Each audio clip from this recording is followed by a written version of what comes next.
भाजपा दूसरे चरण के सभी 8 सीटों को भारी अंतर से जीत रही है। हाथी, हाथ और साइकिल चारों खाने चित हो चुके हैं। सपा और ईडी गठबंधन के झूठे प्रचार को जनता ने नकार दिया है। जनता जनार्दन ने समाज को जाति, मत, मजहब के नाम पर बांटने की विपक्ष की कोशिश को नकार के फेल कर दिया है।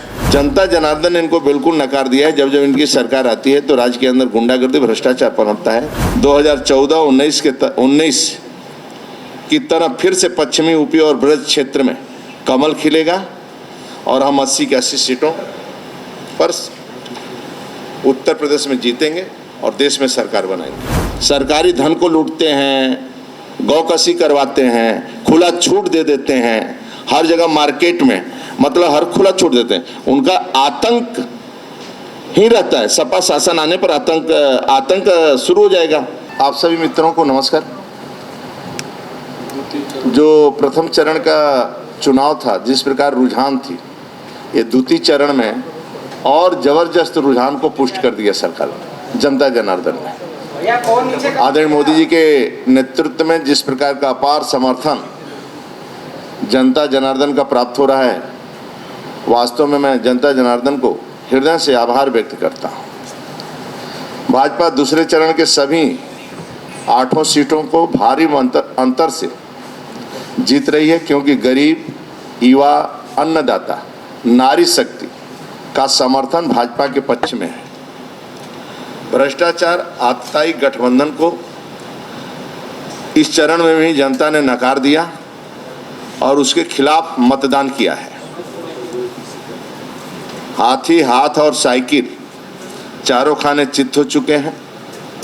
सपा और ईडी गठबंधन के झूठे प्रचार को जनता ने नकार दिया है। आम चुनाव 2024 के शुरुआत में ही इनके गठबंधन की हवा निकल गई।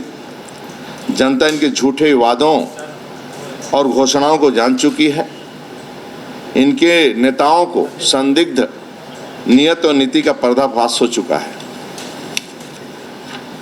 इस बार चुनाव में जनता ने विपक्ष मुस्लिम तुष्टीकरण की नीति के विरोध में कमल के फूल पर दनादन वोट दिया है, अपना मत स्पष्ट कर दिया है।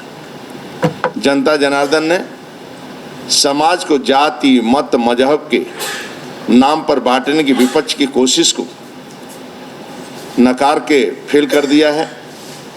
पहले और दूसरे चरण की पोलिंग से साफ है कि जनता देश के कांग्रेस मुक्त और प्रदेश को सपा मुक्त और बसपा मुक्त करने के लिए ईवीएम में कमलमय कर दिया है। ईडी अलायंस के नेता को जातियों में, समाज को जातियों में बांटकर लोगों को लड़ाने की जहरीली सोच रखते हैं। यही नहीं, ये यहाँ भी अल्पसंख्यक तुष्टीकरण, यानी आपने स्वयं देखा है जब जब इनकी सरकार रही है उत्तर प्रदेश में, जब जब भी सरकार इनकी रही उत्तर प्रदेश में, जनता जनार्दन के हित के बजाय केवल एक वर्ग के हित ये लोग चाहते थे। इसी कारण गुंडागर्दी, भ्रष्टाचार, तो अब जनता जनार्दन ने इनको बिल्कुल नकार दिया है। जब जब इनकी सरकार आती है तो राज्य के अंदर गुंडागर्दी, भ्रष्टाचार पनपता है। इसलिए आदरणीय मोदी जी के नेतृत्व में ही जनता जनार्दन का आशीर्वाद भारतीय जनता पार्टी के साथ, आदरणीय मोदी जी के साथ, जिस प्रकार इस समय चुनाव में चल रहा है, इसलिए इनको पहले चरण के चुनाव को भी सफलतापूर्वक संपन्न होने पर चुनाव आयोग, मतदान कर्मियों, सुरक्षा कर्मी के महायज्ञ को निर्विघ्न पूर्वक संपन्न कराने के लिए भी बधाई देता हूं।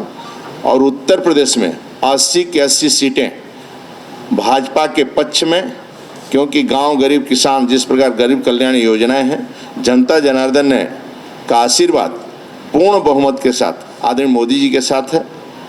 पहले अब 2014-19 की तरह फिर से पश्चिमी यूपी और ब्रज क्षेत्र में कमल खिलेगा और हम 80 की 80 सीटों पर उत्तर प्रदेश में जीतेंगे और देश में सरकार बनाएंगे और जनता जनार्दन की सेवा करेंगे। जो अभी पक्का मकान शेष बनाने का, उनका सभी का पक्का मकान, गांव की सीसी सड़कें, ये सभी हम लोग गरीबों की सेवा करेंगे। जिस प्रकार से, लेकिन हम कह सकते हैं कि जो हमारे मतदाता हैं, जिस प्रकार कार्यकर्ता परिश्रम कर रहे हैं इस गर्मी में, भयंकर गर्मी और लपट भी है जिस प्रकार का है, फिर भी हमें मतदान प्रतिशत आने वाला है, हमें लगता है 6 बजे तक, तो पहले से थोड़ा बहुत कम होगा, लेकिन मतदान हमारे पक्ष में हो रहा है, क्योंकि सपा बसपा मार्केट में है ही नहीं है। तो जिस प्रकार उनके मतदाता निकलना चाहिए, रुझान होना चाहिए, तो मार्केट में नहीं, ना कोई सभा, ना कोई रैली, ना बैठक, ना कुछ, तो एक तरफा वोटिंग हो रही है भारतीय जनता पार्टी के पक्ष में।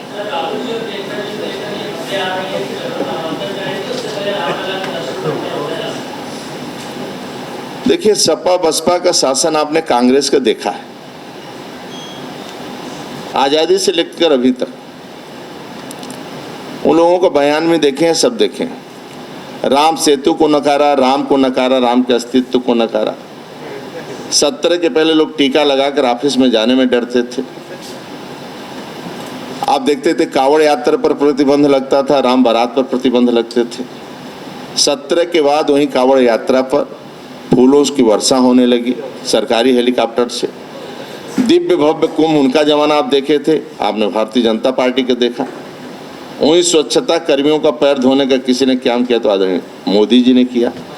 तो आने वाला समय समाज के सभी वर्गों को सम्मान, उनका पूजा पद्धति अपना अपना पूजा पद्धति वह दर्शन। लेकिन ये लोग जो चेहरा इनका है ना, ये बहुत खतरनाक इनका चेहरा। ये आरएसएस हिंदू आतंकवादी कहते हैं, प्रतिबंध लगाते हैं, जब सत्ता में बैठते हैं तो इनको कुछ नहीं दिखाई देता है। इसलिए जनता जनार्दन ने इनको नकार दिया है, और कांग्रेस तो कहीं है ही नहीं है, न दिखाई दे रही है।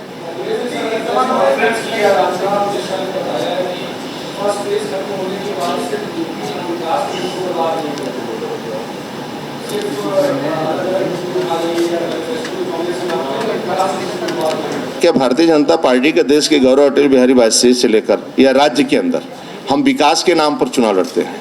सपा बसपा का आप शासन देखा आपने, एक बार सपा को निपटाते थे तो बसपा आती थी, बसपा को निपटाते थे तो सपा आती थी।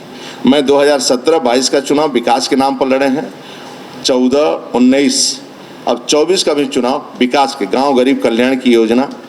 देश आप देखते थे 14 के पहले बम फटते थे, श्रीनगर में बम फटते थे, जो हर जगह में बम फटते थे। आज शांति है, और जहाँ शांति वहीं समृद्धि और सुख है। में गौ कसी से लेकर समस्त अत्याचार कांग्रेस सपा बसपा के शासन में होता है। सरकारी धन को लूटते हैं, गौ कसी करवाते हैं, खुला छूट दे देते हैं हर जगह मार्केट में, मतलब हर खुला छूट देते हैं। उनका आतंक ही रहता है, सपा शासन आने पर आतंक शुरू हो जाएगा।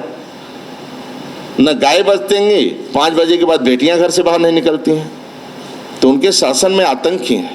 भारतीय जनता पार्टी जब जब सत्ता में आई है, सुख समृद्धि रहती है और शांति रहती है।